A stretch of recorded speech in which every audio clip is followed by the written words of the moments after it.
Well, I made it to town. Staying here at the Indian Head Motel.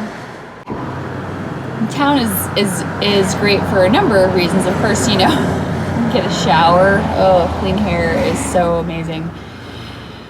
Do laundry. You know, run to Holiday gas station at 10 o'clock at night when I really need a donut, like immediately. But the other part about getting to town that I really like is it gives me a chance to really reflect on what happened on the last section. With Anne and Randy, I was talking about the kind of time dilation effect of a journey like this. Somehow every day when I get to the end of the day and I think back to the morning, I'm like, did that happen this morning? No, that was yesterday. But it's not. It's just so much happens throughout the day that time just slows down. But it also means I can kind of just get into this day-to-day focus, like I'm just focused on that day, and town gives me time to really reflect on what happened. So what happened this week? I kind of snuck back to the trail without telling anybody in the North Country Trail community besides Sarah and Joan. I'm not sure why I did that. Maybe because I was afraid I was going to fail again, and I didn't want to do some big like, hey, I'm back, and then 2 days later be like, and I'm done again. So I think there was some fear there. I had made the trap hills kind of into this monster in my head that I had to, you know, get through without getting hurt, and they turned out to be amazing. It was a lovely time. The trail charmed me, or people charmed me. The kindness that I'm experiencing out here. You know, both like Anne and Randy and Holly and Judy and Jack, they just offered me like instant friendship. The effect that that's having on me is a total restoration of my faith in humanity, which had taken some hits in my 30s. So thank you guys so much for that. And glad to rest, glad to touch base with family now, and I'm really excited to get to Wisconsin. I'm very sad to say goodbye to Michigan. Got a special thing planned for when I get to the Michigan state line, so coffee's ready. All right, so I'm back here at Hautalas Historic Tavern. So this is right on the trail. If you're heading into Ironwood, just know at the junction where you're going to turn off to go to town, there is a tavern with pizza and libations, of course. I did stop here and get a pizza on my way into town. And I helped myself out by taking that taxi, saved myself some non-trail road walking. The rest of the UP, I've got 19 miles to go, is all road, and then it's also road for a long stretch into Wisconsin. So the big challenges today are going to be, you know, walking a road with a lot of exposure, and we're having a hot day again today. So I'm going to just make sure I don't get heat stroke and make my way down the road. All right, let's hike.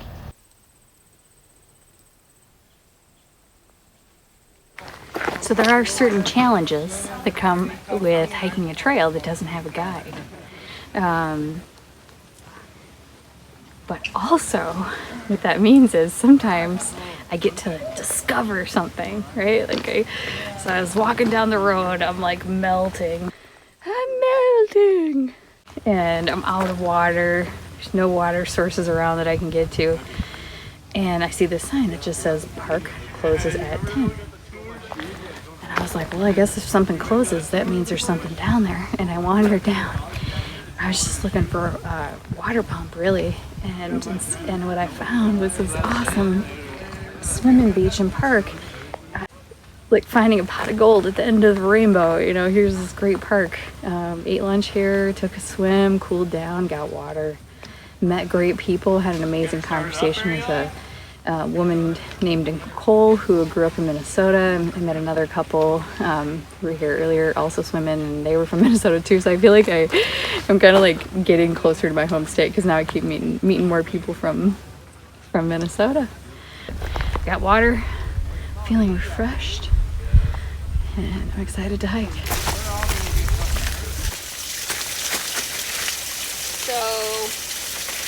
the story behind this spring is that they tested it a few years ago and they found something bad in it. I don't know. And the phrase that the trail chapter used, which I loved, is they said they believe the test results are spurious. And also all of the locals that I've met today on this road walk have also told me to come get water from the spring. I'm still gonna filter it, but yeah, people seem to be drinking it with no ill effects, so I'm gonna do it too, despite these very alarming signs.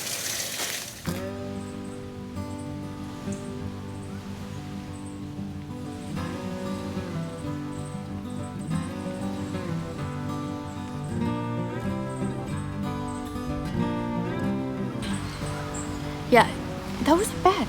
I had a fun day walking the road. I met tons of great people. Didn't get any of it on video. I'm still kind of bashful about asking people to let me do that. It just kind of introduces this like artificiality to the conversation with them, because they're just kind of worried. People get self-conscious when you want to videotape them, which I completely understand. It took me a while to get used to it, to be honest. So, top 3 pros and cons of road walking that I've figured out so far. Okay, starting with the pro. I listen to music and podcasts while I'm walking on the road because it's like mind-numbingly monotonous without it. So I have a great time jamming out. Con. Apparently I was walking the road to the most popular park in the area today on like one of the most beautiful days we've had. So there was tons of traffic. Most of the road walks have been very quiet roads, but today it was just tons of like a little bit of shoulder if I'm lucky, and then it's just a huge drop off into a ditch. Another pro. It's just kind of, even though it can be a little monotonous, it's also like psychologically relaxing because I know that the road is going to be in passable condition. Like I don't have to worry about hitting a stretch of trail that is just all downfall trees, you know, all of a sudden, and just having a really intense hike all of a sudden. Con, man, it's hot. It's hot. Pro. I was wearing shorts today because walking the road means there are so many fewer bugs. It is crazy. I mean, I got a couple bites today, but really only when I went off into the woods to go to the bathroom. Oh, con, going to the bathroom is so much harder on a road walk, but like 90% of the land along the road today was private property. And I'm just such a rule follower that I have a hard time trespassing, even if it's like, you know, 10 feet onto somebody's property. Somebody caught me peeing in their front yard the other day. It was awkward.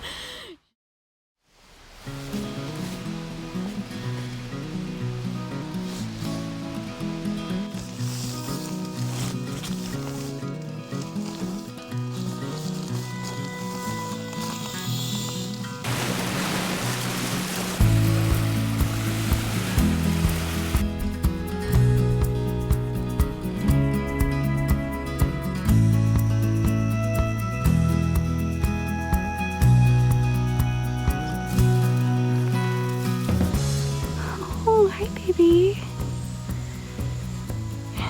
Another baby. My mama's back in the woods. All right, this bridge is the border between Michigan and Wisconsin. So the thing I wanted to do at the border was thank everyone in Michigan who helped me. Here's another car coming. Oh, road walking. Oh, this is a big one. Here are my trail angels of Michigan. Luke, Strider, Tamara, Mary, Nancy, Joan Young. Nope, Lisa Laporte Light was before Joan, but Lisa Laporte Light, Joan Young, Patty and Dave Warner, MVPs of Michigan. Dove and John Day. Marcus Quintiliano, still messing that up, I'm sure. Bob, Dequamanon State Park, Danielle, Lorena Jinkerson, Alex Mayer, Sarah Wall, another MVP. And I got so many other offers of assistance, and I just can't even count them all. Thank you to all of the chapters in Michigan. I didn't really understand well before I started hiking this trail how the chapters really worked, and you all are amazing. So a special thank you to the Nimikanake chapter, whose section I just completed. I also want to give you all my condolences for the loss of your trail chapter, trail chapter president. Their president recently died while doing trail maintenance. So sorry, you guys. Oh, yeah, I forgot a whole bunch of other trail angels. Hold on. Okay, Anne and Randy, and also Holly, Judy, and Jack. All right. Hello, Wisconsin. Also, can I just say, I am super pissed that I didn't see a single bear or a single wolf in all of the UP. Not a single one.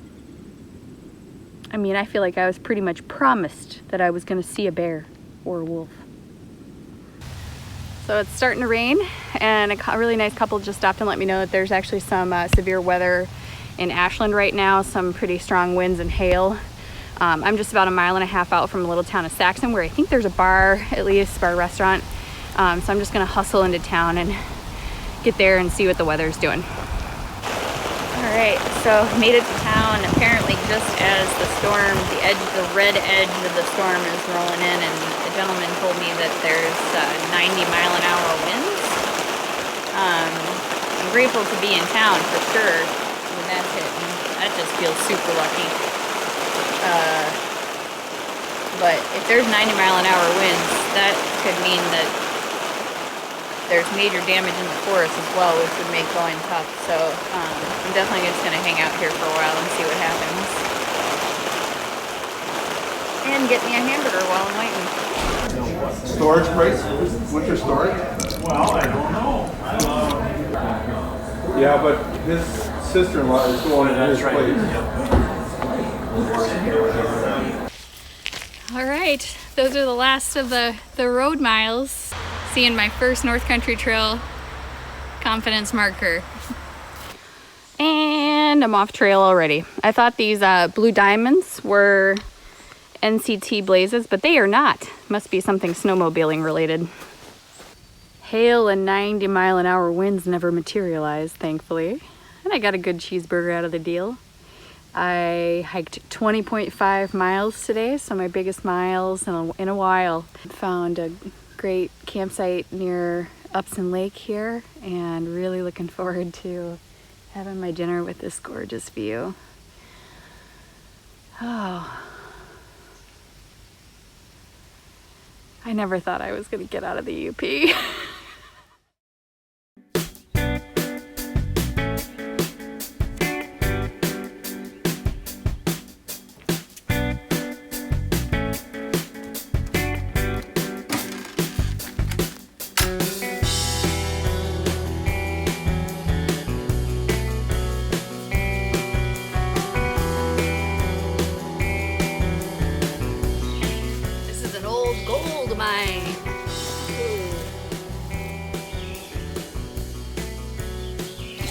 Peeled for anything shiny on the ground. Even Graham Weenies would pick up a lump of gold, right?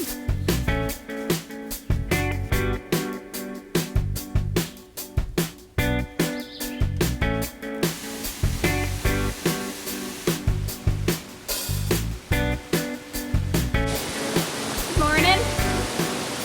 I'm here on top of Wren Falls. There's a backpacking site here. It's pretty nice. have hiked about, I think, 5 miles today, and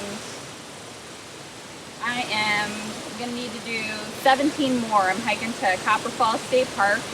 I haven't hiked 22 miles since Tequamanon State Park back at the very beginning of the UP, so and I had to hike until 10 o'clock at night to get that done, although I started a lot later. I started earlier today. So fingers crossed I make it. It's getting dark by it's twilight by 8:30 and it's dark by 9 right now, so I got less daylight now. So Holly's husband Jack asked me if on hot days I knew to take my shirt off and just dunk my shirt in the water source and put it back on to cool myself down. He says it's his favorite trick in Colorado, and no, I hadn't been doing that. I told him, no, I just get in the water. But I don't really want to swim in this. It's a pretty scummy pond. So thank you, Jack. I dunked my shirt and that helped so much already. And now I'm gonna do my other favorite trick, which is take the water I have left over from filtering. Oh, ugh.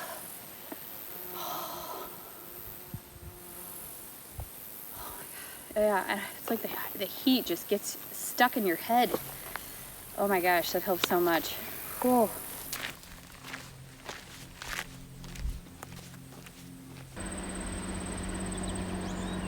I got to this place where there's a trail register and a little rest area with an awesome, like, it's got a bench and a little kind of like half picnic table. And this is why I always read the register. So in the register, one of the chapter members, he left a note that this little area here, he had actually reinstalled the fire pit here because this is a wildlife area apparently, so you can camp here. So now I have this temptation. Do I stop now after 19 miles? My feet vote yes for that. But I actually think I'm gonna keep going, you know, with my week and a half off trail, even pushing back my finish date to the end of October, which, let's be honest, the likelihood of winter holding off in North Dakota until the end of October is pretty unlikely. But I have crunched the numbers on the mileage I have left to do, which is almost basically I have to do like double the miles I done in the first 3 months. Yeah, this is my 3-month anniversary on trail, and I have to average at least 20 miles a day to make it. So I'm gonna push on because I don't want to be stopping early at this point. And I feel pretty good. My energy level is pretty good, and the pain is pretty manageable right now.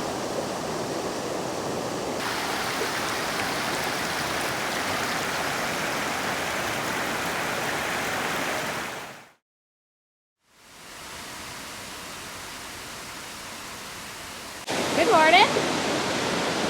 Well, I made it to Sandstone Ledges just fine last night. Nobody else was there. I got a primo spot right on the river. Today I'm hiking south out of the park. We're gonna have another short road walk into Mellon. I really hope I have service there because I'm out of podcasts and I really like those for the road walks. I think I did actually about 23 miles yesterday in 12 hours and 40 minutes, and I'm very, very pleased with that. And despite doing the biggest miles I've ever done, my feet and my legs feel pretty good. A little tight, a little stiff, but no injuries, so grateful for that.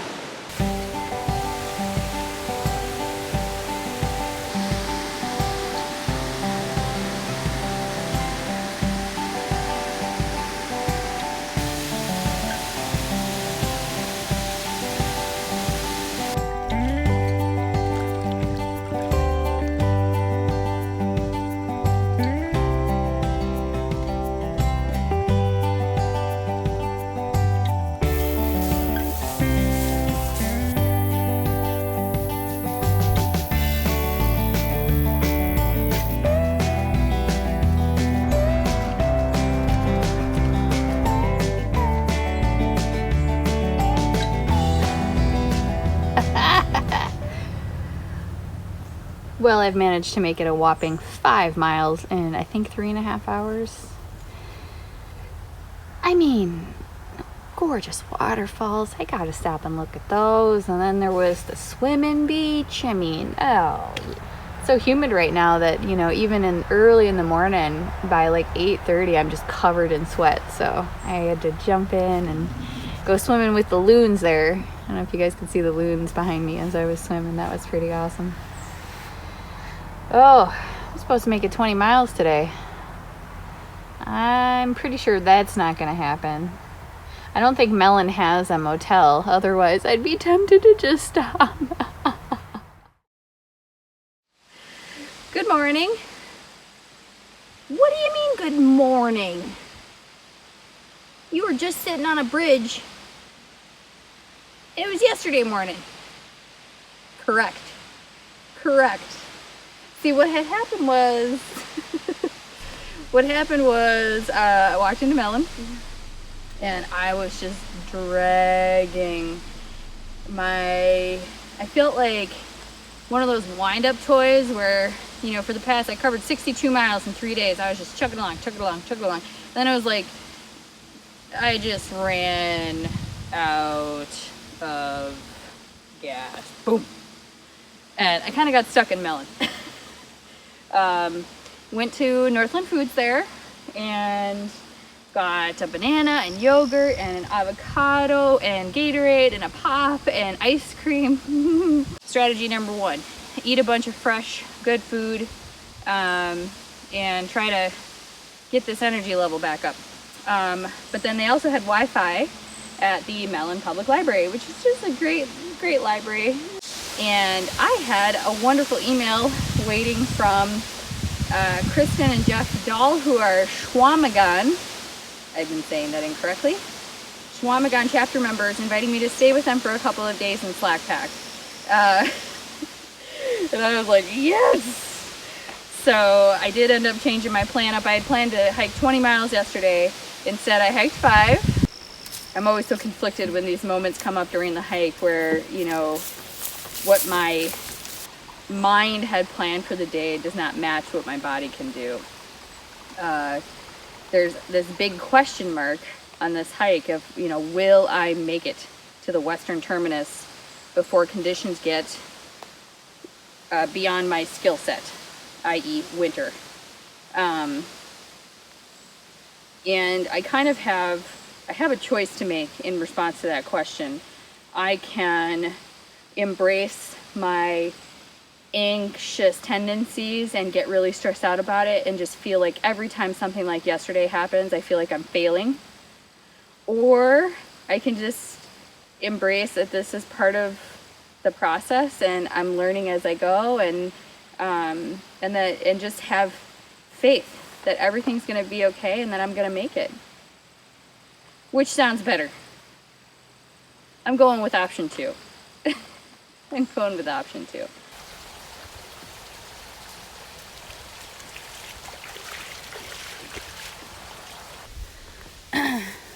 So the reason why that bridge that I just crossed is flooded is because some beavers have built up a dam a bit higher than it used to be. And so it's flooding this bridge. And the USDA Forest Service response to this is to kill them. They've set traps. They've set foothold traps, rotating jaw traps, and snares. So their solution is to kill these animals. I'm just so disappointed in that. I was just listening to an interesting podcast called The Wild, and they have a great episode on beavers. When Europeans arrived, there were like an estimated 4 million beavers. And then we killed them off, almost to the point of extinction, because of hats, because of fashion, because their fur repelled water and made great hats. They've come back a long way. I think that current estimated population of beavers in the United States is about 400,000. But obviously that's just a tenth of what they used to be. They create great habitat. You know, this pond is going to be great for moose and migrating waterfowl and frogs and, you know, snakes and everything else. And beaver researcher in that podcast basically called beavers kind of like a foundational species. You know, one that kind of supports the existence of a lot of others. I guess I'll just keep hiking and hope that I don't step in a foothold trap, rotating jaw trap, or a snare now.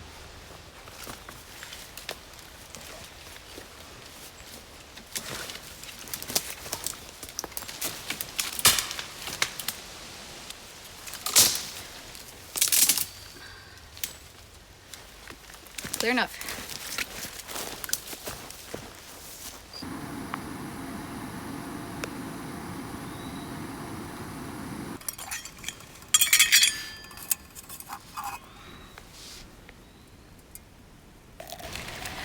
Taking a break on the side of the road, as I'm wont to do. Drinking a cup of coffee. It's so much cooler today that feels safe to do. Yeah, so the bugs have gotten better.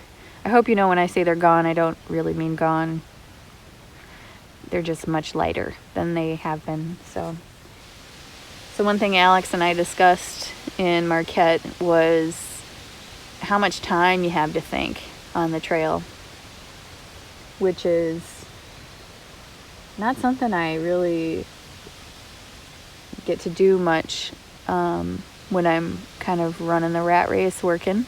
Gotta go to work, gotta walk the dog, gotta do laundry, gotta go to the grocery store, gotta go to the gym, you know, on and on and on. Doesn't leave much time for just open thinking, just letting your mind wander, which you do in spades out here. And sometimes that results in kind of silly lines of thinking. Lately I've been obsessed with how the chipmunks manage to survive mosquito season. They're so tiny. It seems like the mosquitoes could drain them dry in a single day, but they seem to be just fine. So that end of things. And then also kind of the more serious personal stuff, you know, which can be a little uncomfortable at times. One thing I finally have really gotten sick of on this trip is my tendency to motivate myself through incredibly abusive and negative self-talk. I mean, I talk to myself in ways I would never speak to another human being ever. And I'm done with it. I'm done with it. It's not productive. It doesn't make me move any faster down the trail. It doesn't change anything. It just really makes me feel worse. It makes me feel worse about myself. In ways that are not accurate. They're just not accurate. So that's one thing I've been working on this hike, is just eradicating that habit. I hope I can keep that going when I return to regular life and just stop that.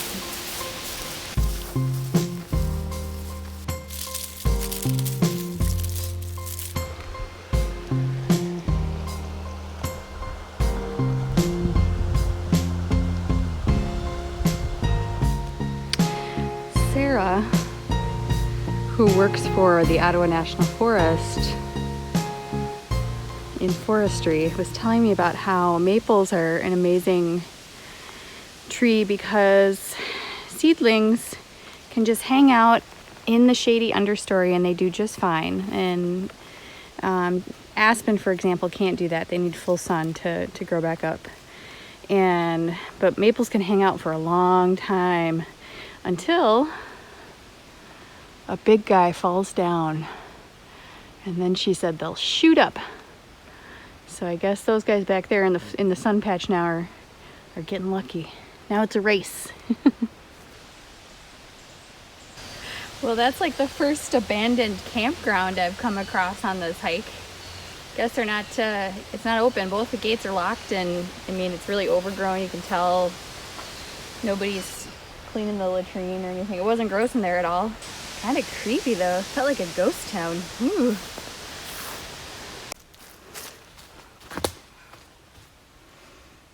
Damn it! Oh, I knew it was too good to be true. I knew it.